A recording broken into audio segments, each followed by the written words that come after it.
नमस्कार विद्यार्थी मित्रों, विश्वग्राम विद्यापीठ विश्वग्राम शैक्षणिक संकुलની યુટ્યુબ ચેનલમાં આપ તમામ વિદ્યાર્થી મિત્રોનું સ્વાગત છે। મિત્રો, આપણે છેલ્લા વિડીયોની અંદર ધોરણ 9 સામાજિક વિજ્ઞાનનું પ્રકરણ નંબર 1 ભારતમાં બ્રિટિશ સત્તાનો ઉદય એમાં થોડા મુદ્દાઓની ચર્ચા કરી, જેમાં ભારતમાં ઘણી બધી પ્રજાઓ આવી અને વેપાર અથવા તો સ્થાયી થઈ ગઈ, આવી વાત આપણે કરી।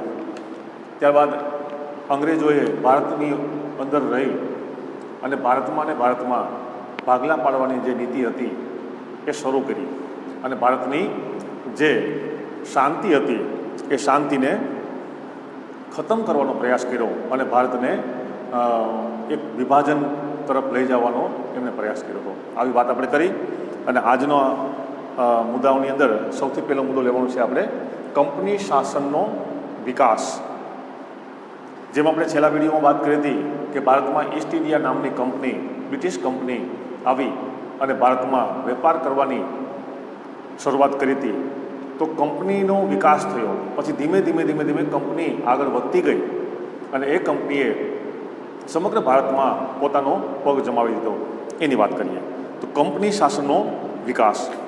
અંગ્રેજ સરકારે નિયામક ધારો પસાર કર્યો ઈસવીસન 1773માં, જે કાયદા પ્રમાણે બંગાળના ગવર્નરને ગવર્નર જનરલ બનાવી કંપનીના વ્યાપારી અને રાજકીય હિતો તથા પ્રવૃત્તિઓને તેના સીધા અંકુશ નીચે મૂક્યા અને તેના નીચે મુંબઈ, મદ્રાસના ગવર્નર અને તેની કાઉન્સિલને મૂકવામાં આવ્યા। અલગ અલગ જગ્યાએ ગવર્નરની નિયુક્તિ કરી અને એ ગવર્નરના નેજા હેઠળ, એ ગવર્નરના શાસન નીચે એ વિસ્તાર અથવા તો એ રાજ્યનું તમામ પ્રકારનું શાસન એ ગવર્નર કરતા। તેના સમયમાં મરાઠાઓ પ્રથમ મરાઠા વિગ્રહ અને મૈસૂરના હૈદર અલી સાથે દ્વિતીય મૈસૂર વિગ્રહ થયો। આ બંને સત્તાઓને એક સાથે સામનો કરતા ઈસ્ટ ઇન્ડિયા કંપનીની મુશ્કેલીઓ વધી। થોડા આપણા ભારતના જે રજવાડાઓ હતા, દેશી રજવાડાઓ હતા, એ રજવાડાઓએ એની સાથે કંપનીને જીતવું થોડુંક મુશ્કેલ હતું, થોડુંક કઠિન હતું। વોરન હેસ્ટિંગ બાદ ગવર્નર જનરલ તરીકે કોર્નવેલિસ આવ્યો। તેના સમયમાં મૈસૂરના વાઘ તરીકે જાણીતા ટીપુ સુલતાન સાથે ત્રીજો મૈસૂર વિગ્રહ થયો। ટીપુ સુલતાનને હરાવવા કંપનીએ મરાઠા અને નિઝામની મદદ લીધી, કારણ કે એ સમયમાં ટીપુ સુલતાન એટલે કે મહાન રાજા અને એક શક્તિશાળી યોદ્ધા કે એની સાથે કદાચ કોઈ પણ સત્તા યુદ્ધ કરે તો એની સાથે જીતી શકે નહીં, આવા જે યોદ્ધા હતા એની સાથે અંગ્રેજોને શાસન એનું જીતવું અથવા તો એની સાથે યુદ્ધમાં જીતી જવું એ થોડું કઠિન હતું। એટલા માટે એણે ભારતમાં બીજા અન્ય રજવાડાઓની મદદ લઈ અને ટીપુ સુલતાનને હરાવવા માટેનો પ્રયાસ શરૂ કરી દીધા। ટીપુ સુલતાનને હરાવવા કંપનીએ મરાઠા અને નિઝામની મદદ તો લીધી, ત્રણેયની સંયુક્ત સેના સાથે ટીપુ સુલતાનની હાર થઈ, તેને સંધિ સ્વીકારવાની ફરજ પડી। ભારતના રજવાડાઓની સાથે મળી અંગ્રેજોએ ટીપુ સુલતાનને હરાવી આપ્યા। કોર્નવેલિસ બાદ સર જ્હોન શોર ગવર્નર જનરલ બન્યો। તેણે અપનાવેલી તટસ્થતાની નીતિના કારણે ઈસ્ટ ઇન્ડિયા કંપનીની પ્રતિષ્ઠા એક બાજુ ઘટી તો બીજી બાજુ મરાઠાઓ વધુ શક્તિશાળી બન્યા। આથી જ્હોન શોર પછી આવેલ ગવર્નર જનરલ વેલેસ્લીને માથે કંપનીને ભારતમાં સર્વોપરી બનાવવાની જવાબદારી આવી। પછી ધીમે ગવર્નર જે હતા, જે વેલેસ્લીને સમગ્ર ભારતની જે તમામ પ્રકારની સત્તા એને સોંપી। આ માટે વેલેસ્લીએ સહાયકારી સૈન્યની યોજના દાખલ કરી। સહાયકારી યોજનાની શરતો અને અપનાવેલ રાજ્ય આ તમને આપેલું કોષ્ટક પ્રમાણે છે। તો સહાયકારી સૈન્યની શરતો કઈ હતી, એની યોજનાની શરત કઈ હતી? સૌથી પહેલી, કંપની સરકાર તાલીમ પામેલ સૈન્ય યોજના સ્વીકારનાર રાજ્યને આપશે। જે તાલીમ પામેલ સૈનિકો હતા, કંપનીના સૈનિકો, એને તાલીમ આપતા। કોઈ પણ પ્રકારના જે સૈનિકો અથવા તો કોઈ પણ પ્રકારના અત્યારના આપણે મિલિટરી કે પોલીસ ખાતું જોઈએ છીએ એને તાલીમ અપાય છે, તો આવી એ સૈન્યને તાલીમ આપતા। ગમે તે માણસને સૈન્યમાં ભરતી કરતા નહીં। આ સૈન્ય રાજ્યના આંતરિક અને બાહ્ય આક્રમણથી રાજ્યનું રક્ષણ કરશે। આ કંપનીના જે માણસો છે, જે રાજ્યમાં જે જગ્યાએ રહે છે, તો ત્યાંનું રાજ્યની સાથે કદાચ કંપનીને અંગ્રેજોને લડાઈ થાય તો એ લડાઈમાં અંગ્રેજો સાથે રહી અને એ શાસનની સાથે લડવું, એની સામે લડવું, આવા પ્રકારની તાલીમ આપતી. ત્યારબાદ કદાચ બીજું રાજ્ય અથવા તો જે રાજ્યમાં જે વિસ્તારમાં રહે છે એના સિવાયનું અન્ય રાજ્ય આવી અને એ રાજ્યની ઉપર ચડાઈ કરે છે તો એની સાથે પણ લડવા માટેની ટ્રેનિંગ આપવામાં આવતી હતી. ભારતના લોકો હોવા છતાંય એ ભારતના શાસનની સામે લડવા માટેની ટ્રેનિંગ આ કંપની આપતી. તેના બદલામાં યોજના સ્વીકારનાર રાજાઓએ લશ્કરી ખર્ચ અથવા તેટલી આવક ધરાવતો પ્રદેશ અંગ્રેજોને આપવો.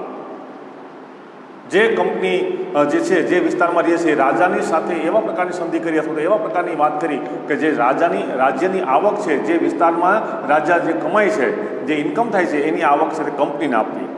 કંપનીની પરવાનગી વિના રાજ્ય અન્ય રાજ્ય સાથે યુદ્ધ કે સંધિ નહીં કરી શકે.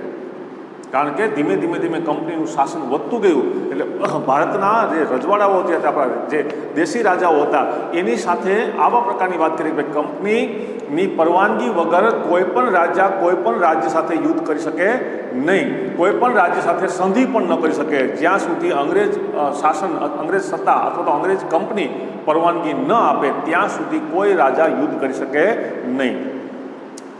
રાજ્યના દરબારમાં એક અંગ્રેજ પ્રતિનિધિ રાખવો. જે રાજા હોય એ રાજાની જે એનો દરબાર હોય, સેનાપતિ હોય છે, કોઈ એના પ્રકારના સલાહકારો હોય છે અથવા તો કોઈ પણ પ્રકારના વિદેશ અથવા તો બીજા દેશ સાથે લડાઈ કરવા માટેના જે કંઈ એની પાસે જે કંઈ સેના છે અથવા તો જે કર્મચારીઓ છે એમાંનો એક અંગ્રેજ સત્તા અથવા તો અંગ્રેજ વ્યક્તિને ફરજિયાતપણે રાખવો, જેથી કરીને રાજા એની કચેરીમાં એના દરબારની અંદર શું વાત કરે છે, કેવા પ્રકારના નિર્ણયો લે છે, આ તમામ પ્રકારના નિર્ણયની જાણ આ અંગ્રેજને થઈ શકે એટલા માટે થઈ અને કંપનીનો માણસ રાજ્યની અંદર, દરબારની અંદર એક પ્રતિનિધિ મૂકવામાં આવતો હતો. અન્ય વિદેશી પોતાના રાજ્યમાં નોકરીએ રાખવો નહીં. કોઈ પણ વિદેશીને, બીજા દેશનો, કંપની સિવાયના બીજા અન્ય દેશનો વ્યક્તિને કંપનીમાં નોકરીમાં રાખવામાં આવતો ન હતો. એના પછી આ યોજના એક મરાઠા મીઠા ઝેર સમાન હતી. આ યોજનાનો અમલ કરી વેલેસ્લીએ ઘણા પ્રદેશો ઈસ્ટ ઇન્ડિયા કંપનીમાં જોડી દીધા. ગવર્નર જનરલ વેલેસ્લીએ ટીપુને સહાયકારી યોજના સ્વીકારવાનું જણાવ્યું, જેનો તેણે ઇનકાર કર્યો. યોજનાના સ્વીકારનો ઇનકાર થતાં અંગ્રેજ કંપની નિઝામનો સાથ મેળવી મૈસૂર ઉપર 1799માં આક્રમણ કર્યું. આ ચોથા મૈસૂર વિગ્રહ દરમિયાન ટીપુ અંગ્રેજો સામે લડતા મૃત્યુ પામ્યા. ટીપુ સુલતાન હારી ગયો. ત્યારબાદ અંગ્રેજ સાથે સંધિ કરવાની અથવા તો સહાયકારી યોજના સ્વીકારવાની ટીપુ સુલતાને ના પાડી દીધી. ભાઈ હું કંપની સાથે જોડાઈશ નહીં, મારા રાજ્યની સાથે, મારું રાજ્ય સ્વતંત્ર, આવા પ્રકારની એણે મનાઈ કરી દીધી. પછી અંગ્રેજો નિઝામની સાથે, મૈસૂરના નિઝામ સાથે સંધિ કરી અને ટીપુની સાથે લડાઈ કરી અને ટીપુ સુલતાન આ યુદ્ધની અંદર મૃત્યુ પામ્યા. વેલેસ્લી બાદ ભારતમાં ગવર્નર જનરલ તરીકે હેન્સ્ટિંગ આવ્યા. તેણે નેપાળ સાથે યુદ્ધ કરી ગુરખાઓને લશ્કરમાં સામેલ કર્યા. પિંઢારાઓ સાથે યુદ્ધ કરી તેમને અંકુશમાં લીધા. ત્રીજા મરાઠા વિગ્રહ કરી કંપનીની સર્વોપરિતા સ્થપાઈ. એમ સમગ્ર દેશની અંદર, ભારતની અંદર, નેપાળથી લઈને છે દક્ષિણ ભારત સુધી અલગ અલગ જગ્યાએ ક્યાંક સંધિઓ કરી, ક્યાંક યુદ્ધ કર્યા, ક્યાંક એને હરાવી અને એ શાસન અથવા તો એ રાજ્યને પોતાના હસ્તક લઈ લીધું. આમ ધીમે ધીમે કંપનીનો પગપેસારો સમગ્ર ભારતની અંદર વધતો ગયો. વિલિયમ બેન્ટિક ભારતમાં અગાઉના જનરલોની સરખામણીમાં ઉદાર ગવર્નર તરીકે ઓળખાય છે. અગાઉના ગવર્નર જનરલોએ અપનાવેલી સામ્રાજ્યવાદી નીતિથી રાજ્યોમાં જે અસંતોષ ઊભો થયો હતો તે અસંતોષમાંથી એકતા ઊભી ન થાય તે માટે તેણે ઉદારમતવાદી જાહેર કર્યો. ભારતમાં ગવર્નર જનરલ તરીકે ડેલ હાઉસી આવ્યા 1848માં. તે ઉગ્ર સામ્રાજ્યવાદી માણસ ધરાવતા હતા. તેણે સામ્રાજ્યવાદી નીતિને પોષવા અને કંપનીનો રાજ્ય વિસ્તાર વધારવા જીત, જપ્તી અને ખાલસા નીતિ અપનાવી. પછી ડેલ હાઉસી આવ્યો, સૌથી છેલ્લો અને સૌથી એકદમ કંપનીનો વફાદાર વ્યક્તિ. આ ડેલ હાઉસીએ શું કર્યું? ભાઈ જીત ગમે તે રીતે ભારતના રાજ્યની સાથે, ભારતના જે રાજ્યો છે, દેશી રજવાડાઓ છે, એની સામે જીત કોઈ પણ રીતે કરવાની. જો જીત ન થાય તો જપ્તી, એટલે કે જપ્તી લેવાનું, એની પાસેથી રાજ્યને હડપ કરી લેવાનું. આ જીત, જપ્તી અને ખાલસા નીતિ તો રાજ્યને ગમે તે રીતે ખાલસા કરવો અથવા તો એની અંદર જે કાંઈ એના શાસકો હોય અથવા તો કોઈ પણ પ્રકારના ઓલા એના સેનાપતિ કે સિપાહીઓ જે હોય તો એને કોઈ પણ પ્રકારનો દગો કરી અને એ રાજ્યને ખાલસા કરવાની આવી 3 નીતિ એણે અપનાવી. તો ડેલહાઉસીની ખાલસા નીતિ નીચેનું જે કોષ્ટક છે એ આપણે જોઈએ તો કઈ રીતે ખાલસા કરતો, ડેલહાઉસી કઈ રીતે એ રાજ્યને ખાલસા નીતિથી એ રાજ્યને જીતતો. તો સૌથી પહેલું યુદ્ધ દ્વારા ખાલસા, યુદ્ધ કરી અને એ રાજ્યને ખલાસ કરે. તો એવા ક્યાં તો પંજાબ અને પેગો નીચલું બર્મા અત્યારે.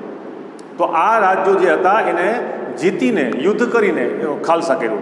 ત્યારબાદ બીજી નીતિ એની પાસે કે ભાઈ આ રાજ્ય ખાલસા થાય છે તો એ પહેલાં તો યુદ્ધ કરીને, અને બીજી નીતિ, બીજો મુદ્દો તો રાજા અપુત્ર અવસાન પામતા રાજ્ય ખાલસા કરવું. કોઈ પણ રાજા એવા હોય કે જેને પુત્ર ન હોય, અપુત્ર હોય, અને પછી રાજાનું મૃત્યુ થઈ ગયું તો એ જે રાજ્ય છે એ રાજ્ય ખાલસા થયું અને એ રાજ્યનો તમામ પ્રકારનો વહીવટ અંગ્રેજ સત્તા પાસે આવી જાય. આવા પ્રકારની નીતિ એની. તો એમાં ક્યાં રાજ્યો હતા એવા અપુત્ર રાજાના મૃત્યુ બાદ ક્યાં રાજ્યને ખાલસા કર્યા એની લિસ્ટ છે નીચે.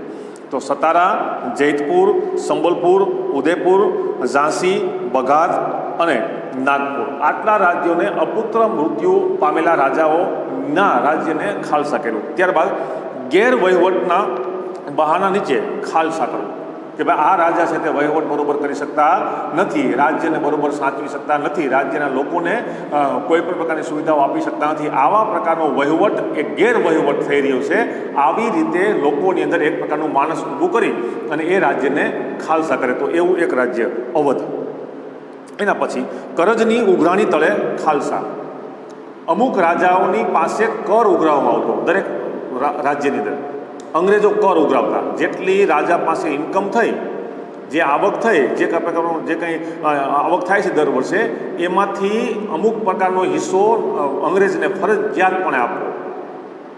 આને કર કહેવાતો એ સમયમાં. તો આ કરનો વધારો થતો જાય અંગ્રેજ પાસે.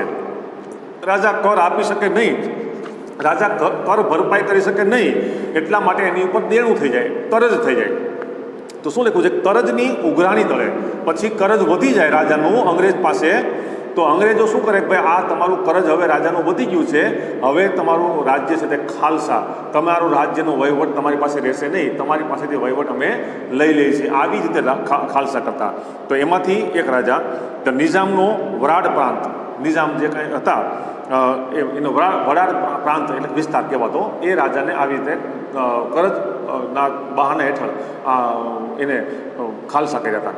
ત્રીજું, નામ માત્રની સત્તાનો અંત લાવી ખાલસા. અમુક રાજાઓ એવા હતા કે માત્ર ને માત્ર રાજા કહેવાતા, નાનું રાજ્ય, નાની સેના, અથવા તો માત્ર ખાલી રાજા જ કહેવાતા. બાકી એની પાસે કોઈ સત્તા નહીં એટલી બધી, કોઈ એવડો મોટો વિસ્તાર નહીં, કોઈ એટલું બધું મોટી જાગીર નહીં, એટલી બધી સેના નહીં, સામાન્યમાં સામાન્ય સાવ નાનામાં નાનું રજવાડું હોય, આવાને નામ માત્રની સત્તા કહેવાય. તો આવા જે સત્તાવાળા રાજાઓ હતા એને પણ ખાલસા કર્યા. એમાંનું કર્ણાટક અને તાંજોર, આ બે રાજ્યને આ રીતે ખાલસા કર્યા. તો આ રીતે ડેલહાઉસીની અલગ અલગ પ્રકારની રીતે ગમે તે રીતે આપણા ભારતના રજવાડાઓને ખાલસા કરવાની અલગ અલગ પ્રકારની યુક્તિઓ અજમાવી.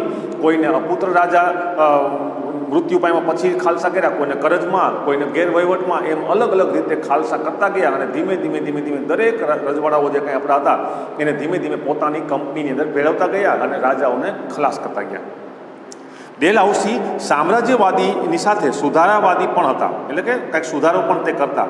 ભારતની અંદર એણે ઘણા સુધારાઓ કર્યા છે, ઘણા બધા એવા નવા બાંધકામો પણ કર્યા છે, ઘણી બધી જે ઇમારતો પણ બાંધી છે. સુધારાવાદી તો હતા જ તે પોતે. તેના સમયમાં ભારતમાં પ્રથમ રેલવે 1853માં મુંબઈથી થાણા સુધી શરૂ થઈ. એ એણે ડેલહાઉસીએ શરૂ કરી. તો થોડોક સુધારાઓ કરતા, થોડીક સુવિધાઓ પણ વધારતા. ભારત ઇંગ્લેન્ડ તાર વ્યવહાર, જાહેર બાંધકામ ખાતાની સ્થાપના, કે કોઈ રોડ રસ્તાઓ બનાવવા, કોઈ ડેમ બનાવવો, કોઈ એવી ઇમારત બનાવવી, કોઈ એવા પ્રકારના કિલ્લાઓ બનાવવા, કોઈ એવા પુલ બનાવવા, આવા પ્રકારના જે બાંધકામો હોય આને જાહેર બાંધકામો કહેવાય. આની સ્થાપના કરી. અંગ્રેજી કેળવણીની વ્યવસ્થા વગેરેની શરૂઆત પણ એણે કરી. ધીમે ધીમે ભારતમાં અંગ્રેજી શિક્ષણની પણ શરૂઆત કરી. નકર એ સમયમાં આપણે પહેલાં ભારતમાં અંગ્રેજીનું શિક્ષણનું એટલું બધું હતું નહીં. જે લોકોને અંગ્રેજી શિક્ષણ લેવું હોય એ વિદેશ જતા, ભારતમાં અંગ્રેજી શિક્ષણ મળી શકતું નહીં.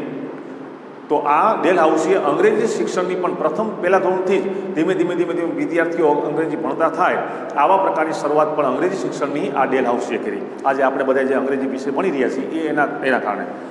વિધવા પુનર્વિવાહ અને બાળ લગ્ન પ્રબંધક ધારા તેના સમયમાં પસાર થયો. એ સમયમાં વિધવા જે સ્ત્રીના પતિ મૃત્યુ પામ્યા હોય અને જે વિધવા બન્યા હોય એ સ્ત્રીના પુનર્લગ્ન એટલે કે ફરી પાછા લગ્નની સ્થાપના કરી. ભાઈ એ સ્ત્રી છે, નાની ઉંમરની છે સ્ત્રી, આખી જિંદગી વિધવા તરીકે જીવી ન શકે, આવા પ્રકારનો વિચાર એને સમાજમાં પ્રકટ કર્યો અને સમાજની અંદર જે આવી સ્ત્રીઓ નાની ઉંમરમાં વિધવા બન્યા હોય તો એ સ્ત્રીઓના લગ્ન ફરી પાછા થાય આવી પ્રકારની શરૂઆત કરી. અને બીજું, બાળ લગ્ન બંધ કર્યું. નાની ઉંમરમાં 10-10, 12-12 વર્ષની ઉંમરમાં જે બાળકોના લગ્ન થઈ જતા, આ એણે જે નિયમ હતો એ કાયદો એણે પસાર કર્યો કે ભાઈ આ લગ્ન થવા જોઈએ નહીં, બાળ લગ્ન થવા જોઈએ નહીં. આ પણ એક સુધારો એણે કર્યો હતો, એટલા માટે એને સુધારાવાદી કહેવાય છે. 1757ના પ્લાસીના યુદ્ધની શરૂઆત કરીને 100 વર્ષના સમયમાં કંપનીની સત્તા અને સામ્રાજ્ય બંને વધ્યા, પરંતુ તેમ કરતાં ભારતમાં રાજ્યોના અસંતોષનો સામનો તેને કરવો પડ્યો અને આ અસંતોષના અંતે 1857ના ભારતના પ્રથમ સ્વાતંત્ર્ય સંગ્રામ સ્વરૂપે બહાર આવ્યો. કંપનીએ ઘણો સમય સુધી અહીં રાજ કર્યું, શાસન કર્યું, પરંતુ લોકોની અંદર ક્યાંક ને ક્યાંક અસંતોષ હતો. કંપનીની સત્તા લોકોને ગમતી નહીં. જે રજવાડાઓની સત્તા હતી, જે રાજાઓ રાજ કરતા અને લોકોની સાથે જે એનો વ્યવહાર હતો, લોકોની સાથે એ લોકોની જે સુવિધાઓ વધારતા, આ રીતે અંગ્રેજો વધારતા નહીં, અથવા તો અંગ્રેજો એવી સુવિધા આપતા નહીં, અથવા તો અંગ્રેજો એટલું બધું લોકોનું ધ્યાન પ્રજાનું રાખતા નહીં. એટલા માટે ક્યાંક ને ક્યાંક લોકોમાં અસંતોષ આપણને જોવા મળતો. તો આ અસંતોષના કારણે લોકોમાં 1857માં સૌથી પહેલો સંગ્રામ શરૂ થઈ ગયો. અંગ્રેજી સત્તાની સાથે લડવા માટેની સૌથી પહેલાં શરૂઆત થઈ હોય તો 1857માં, અને છેક લડતા અલગ અલગ પ્રકારના યુદ્ધો થયા, અલગ પ્રકારની ચળવળો થઈ, આંદોલનો થયા, લડાઈઓ થઈ, અને એમ કરતાં છેક 1947માં આપણને આઝાદી મળી. 1857થી લઈ અને 1947 સુધીની યાત્રામાં આપણને આઝાદી મળી. એ સમય દરમિયાન આપણા ભારત દેશના ઘણા બધા સ્વતંત્ર સેનાનીઓ, ઘણા બધા મહાન વ્યક્તિઓ, કોઈ એવા યોદ્ધાઓએ ભારતને આઝાદ કરવામાં પોતાની જાનને ગુમાવી દીધી. તો આપણી શરૂઆત ભારતના સંગ્રામની, ભારતના સ્વતંત્રતા સંગ્રામની શરૂઆત થઈ છે ક્યારથી? 1857થી. ક્યાં સુધી? 1947 સુધી. એના પછી મહત્વનો મુદ્દો, કંપની શાસનની આર્થિક અસરો. કંપનીએ ભારતમાં શાસન શરૂ કર્યું તો એની આર્થિક અસરો શું થઈ? લોકોના અંદર આર્થિક કઈ પ્રકારની મુશ્કેલીઓ ઊભી થઈ એને જોઈએ. જ્યારે આપણે કંપનીના શાસનનું સર્વે તૈયાર કરીએ છીએ ત્યારે ખ્યાલ આવે કે ભારત દેશ જે છેલ્લી સદીઓથી દુનિયાના દેશોમાં આર્થિક રીતે ગૌરવનું સ્થાન ભોગવતો હતો, તે કંપની શાસનના 100 વર્ષના શાસનકાળમાં ઇંગ્લેન્ડ માટે કાચો માલ પેદા કરનાર અને કારખાનામાં તૈયાર માલ થયેલ માટે બજારની ગરજ સારનારો દેશ બનાવી દીધો. આ કંપનીએ સૌથી મહત્ત્વની વાત આ કરી, સૌથી મહત્ત્વનો મુદ્દો આ કે એક સમય એવો હતો કે ભારત જે છે એ આર્થિક રીતે સદ્ધર હતો, ઉત્પાદનની દ્રષ્ટિએ સદ્ધર હતો, અલગ અલગ પ્રકારના પ્રોડક્શનમાં આપણે ખૂબ જ આગળ હતા, વિદેશમાં આપણે ઘણી બધી વસ્તુઓ નિકાસ કરતા. કંપનીના 100 વર્ષના શાસનકાળ દરમિયાન માત્ર ને માત્ર ભારત એવો દેશ બની ગયો કે કાચો માલ ઉત્પન્ન કરવો અને તૈયાર માલ એ વિદેશમાંથી તૈયાર થઈ અને ભારતમાં વેચાણ માટેની બજાર, આ બે રીતે ભારત બની ગયો દેશ. જે આપણી આર્થિક સદ્ધરતા હતી એ ખલાસ થઈ ગઈ અને વસ્તુ આખી અલગ બની ગઈ. કઈ કે ભાઈ માત્ર ભારત કેવો દેશ છે તો કે ભાઈ કાચો માલ ઉત્પન્ન કરનારો દેશ, અને બીજું ભારત મોટું વિદેશી વસ્તુનું વેચાણ માટેનું બજાર. આ રીતે આપણી છાપ ઊભી કરતી હતી 100 વર્ષના શાસનકાળ દરમિયાન. જે આર્થિક સદ્ધર દેશ હતો એ માત્ર ને માત્ર ઉત્પાદન કરતો દેશ બની ગયો, બસ પૂરું. બંગાળ સુતરાવ કાપડ, કાચું રેશમ, ખાંડ, શણ, મલમલની નિકાસ કરતું 1708થી 1756, પરંતુ દ્વિમુખી શાસન પદ્ધતિ બાદ બંગાળની આર્થિક ચમક ઝાંખી પડી ગઈ. આપણે બંગાળ એક એવો રાજ્ય હતું, એક એવો વિસ્તાર હતો કે જેની અંદરથી આપણે ખૂબ જ સારી માત્રામાં મલમલનું કાપડ, કાચું રેશમ, સુતરાવ કાપડ જેવી ઘણી બધી વસ્તુઓ આપણે ઉત્પાદન કરી, એને તૈયાર કરી અને આપણે વિદેશમાં વેચતા. આપણી ખૂબ જ એવી માંગ હતી, પરંતુ એ ધીમે ધીમે જે આપણી બંગાળની જે ચમક હતી, બંગાળનું જે સારામાં સારું આર્થિક સદ્ધરતા હતી એ ખલાસ થઈ ગઈ, એ ચમક ઝાંખી થઈ ગઈ. કંપનીની અન્યાયી મહેસૂલી નીતિથી ભારતનો ખેડૂત પાયમાલ અને દેવદાર બન્યો. અંગ્રેજનું એક પ્રકારનું એવું પણ હતું કે ભાઈ એક કોઈ પણ ખેડૂત ઉત્પાદન કરે પોતાના ખેતરની અંદર જે કાંઈ ચીજ વસ્તુઓનું, એ કંપનીના માણસો આવી અને ખેડૂત પાસેથી જેમ રાજાને ટેક્સ ભરવો પડતો હતો એવી રીતે અંગ્રેજને લગાન આપવું પડે, એક પ્રકારનો કર આપવો પડે, એક પ્રકારનો અમુક પ્રકારનો હિસ્સો આપવો પડતો ફરજિયાત. કોઈ પણ ખેડૂત કોઈ પણ પ્રકારની ઉત્પાદન કરે વસ્તુ, પછી અનાજ હોય, કઠોળ હોય, તેલીબિયા હોય કે અન્ય કોઈ પણ પ્રકારની ચીજ વસ્તુ ઉત્પન્ન કરે તો એ ઉત્પાદનનો અમુક ટકાનો હિસ્સો એ કંપનીના માણસો આવીને ઉઘરાવી જાય ફરજિયાતપણે. જો કોઈ ખેડૂત આપવાની મનાઈ કરે તો એને સજા થાય, એને મારે અથવા તો એને મારી પણ નાખે. આવી કંપનીની સત્તા હતી. અંગ્રેજ સરકારે ઇંગ્લેન્ડના ઉદ્યોગોને વિકસાવવા ભારતના કાપડ ઉદ્યોગ પર અન્યાયથી જકાત નાખી. જો અહીંયા કાપડ ઉદ્યોગ પણ ખૂબ સારી માત્રામાં ઉત્પન્ન થતું, સુતરાઉ કાપડ ખાસ તો, બીજા અન્ય ઘણા બધા મોલમલનું છે, રેશમનું છે, ઘણા બધા કાપડ ઉત્પન્ન થતા. તો એ કાપડ ઉત્પન્ન થતું ભારતમાં ને ભારતમાં એનું પ્રોડક્શન થતું, ભારતમાં એનો કાચો માલ મળતો અને ભારતના કારીગરો મળી અને ભારતમાં ખૂબ સારી માત્રામાં અન્ય પ્રકારના કાપડો બનતા, વિવિધ પ્રકારના કાપડો બનતા અને વિદેશમાં વેચતા. તો ભારતનું કાપડ સસ્તું ને સારું મળતું વિદેશના લોકોને. તો એ સસ્તું ને સારું ન મળે એટલા માટે શું કર્યું કંપનીએ, એ ભારતમાં જે કાપડનું ઉત્પાદન થાય છે એના ઉપર જકાત નાખી. જેટલું કાપડ ઉત્પન્ન થાય એનો અમુક પ્રકારનો જકાત છે તે કંપનીને ફરજિયાતપણે આપવાનો. એટલે કે જે કાપડ જે સમયે જે તે પૈસામાં અથવા રૂપિયામાં જે ઉત્પાદિત થતું, એનું કોસ્ટિંગ આવતું, એનો પડતર ભાવ આવતો, એનાથી પડતર ભાવ ઊંચો થઈ ગયો. એટલે વિશ્વ બજાર કરતાં ભારતની કાપડની જે ભાવ હતો એ ઊંચો થઈ ગયો. એટલા માટે ભારતના કાપડનો કોઈ પણ જગ્યાએ વિદેશોમાં માંગ ધીમે ધીમે ઘટવા માંડી. કોઈ લેતા નહીં, કારણ કે ભારતનું કાપડ મોંઘું પડતું અને વિદેશનું કાપડ સસ્તું પડતું. શું કામ? કારણ કે ત્યાં વિદેશોની અંદર અંગ્રેજો કર નાખતા નહીં, જકાત નાખતા નહીં. ભારતના કાપડ ઉદ્યોગની ઉપર એને કર જકાત નાખી. એટલા માટે ભારતનું કાપડ માંડ્યું મોંઘું બનવા અથવા મોંઘું મળવા માંડ્યું. એટલે વિદેશમાં ભારતના કાપડની માંગ ઘટી ગઈ. આમ ભારતના કાપડની બજાર સાવ ઝીરો કરી નાખી. ભારતના હુનર ઉદ્યોગોને કચરી નાખવા વિવિધ અયોગ્ય રીત રસમ અપનાવી. આપણા ઘણા બધા હુનર ઉદ્યોગો પણ હતા, કારીગરો ખૂબ સારા એવા, કોઈ કાસ્ટ કલા છે, કોઈ માટી કલા છે, કોઈ ચિત્રકલા છે, કોઈ બીજા ધાતુ કલા છે. ઘણી બધી રીતે ભારતના કારીગરોમાં હુનર હતી. એને પણ એમ કે પ્રકારે કોઈ પણ પ્રકારની નિયમો અથવા તો કોઈ પણ પ્રકારની નીતિ અપનાવી અને એ લોકોને પણ ખલાસ કરવાના પ્રયાસો કંપનીએ કર્યા, જેથી ભારતના ઉદ્યોગ ધંધા પડી ભાંગ્યા. ભારતનો કારીગર ગરીબ અને બેરોજગાર બન્યો. કંપનીના વ્યાપારીઓ ખાનગી વ્યાપાર કરી બંગાળના કારીગરો પાસે ટૂંકી મુદતમાં ચોક્કસ જથ્થામાં કાપડ વણીને પૂરું પાડવાનો કોન્ટ્રાક્ટ લખાવી લેતા અને કારીગર જો ઇનકાર કરે તો તેને ફટકા મારવાની અને જેલની સજા પણ આપવામાં આવતી હતી. આ રીતે કામ કરતા. પછી ધીમે ધીમે આપણા બધા જ કારીગરોની ઉપર એણે જુલ્મ શરૂ કર્યા. ફરજિયાતપણે અમુક પ્રકારના જે ખાનગી વ્યક્તિઓ છે એ કાપડ બજારની અંદર કાપડની ઉત્પાદન થતું હતું, એ કાપડના ઉત્પાદનમાં એને ફરજિયાતપણે અમુક પ્રકારનું કામ તૈયાર કરી, અમુક પ્રકારનું કાપડ ઉત્પાદન કરી અને ફરજિયાત એ વ્યક્તિને આપવાનો. જો ઇનકાર કરે, સમય મર્યાદામાં આપવાની ઇનકાર કરે અથવા તો કાપડ આપવાની ના પાડે તો એ લોકોને મારતા અથવા તો જેલમાં પૂરવાની પણ સજા આપતા હતા. કંપનીના આગમન પહેલાં ભારતમાં ગામડા સ્વાવલંબી અને સમૃદ્ધ હતા, જે અંગ્રેજોના શાસનની અસરથી ગરીબ અને પરાધીન બન્યા. પહેલાંના સમયની અંદર, રજવાડાના સમયની અંદર ભારતના ગામડાના જે લોકો, જે ખેડૂતો હતા, એ બધા સદ્ધર હતા, અમીર હતા.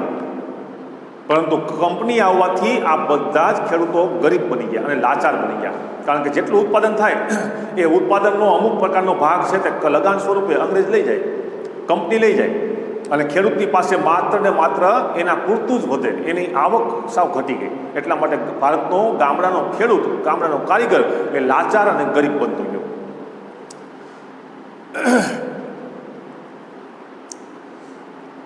ઈસ્ટ ઇન્ડિયા કંપનીના શાસનકાળમાં ભારતમાં મુંબઈ થાણા વચ્ચે પ્રથમ રેલવે, ઇંગ્લેન્ડ ભારત વચ્ચે આગબોટની સેવાની શરૂઆત અને મુંબઈ, મદ્રાસ, ચેન્નઈ, કલકત્તા જેવા મહાબંદરોનો વિકાસ પણ આ ડેલહાઉસીના સમયમાં થયો.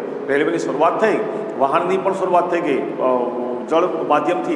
જળના માધ્યમથી મોટી મોટી બોટ એક પછી બીજા દેશમાં, બીજા વિસ્તારની અંદર જવા માટે બંદરોની પણ સ્થાપના થઈ. ડેલહાઉસીના સમયમાં આટલા મુદ્દાઓની સુવિધાઓ તો પણ થઈ હતી. ત્યારબાદ એના પછીનો મુદ્દાઓ છે કંપની શાસનની સામાજિક અસરો. સમાજમાં પણ આ કંપની શાસનની ઘણી બધી અસરો જોવા મળી હતી. તો કંપની શાસનની સામાજિક અસર જોઈએ. બ્રિટિશ વહીવટ દરમિયાન વર્તમાન પત્રોના વિકાસથી ભારતીય પ્રજામાં વિચાર વાણી સ્વાતંત્ર્યની ભાવના વિકસી। એ સમય દરમિયાન ભારતીય સમાજમાં કેટલાક પ્રદેશોમાં કુરિવાજો જોવા મળતા હતા।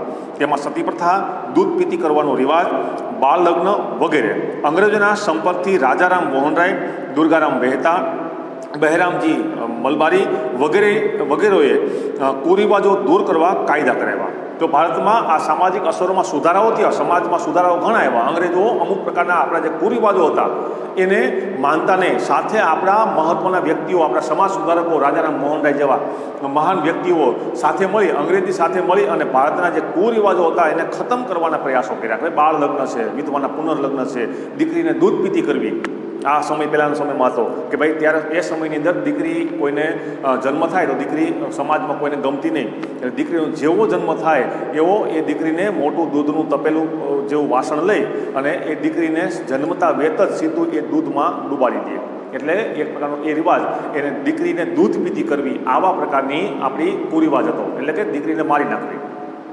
આ જે ક્રૂર જે નિયમ હતો આપણો ભારતનો, એ ક્રૂર નિયમો જેવા જે હતા એ ધીમે ધીમે ભારતની અંદર ભારતના લોકો અને અંગ્રેજ સાથે મળી અને સમાજની અંદર સુધારાઓ પણ એમાં થયા હતા।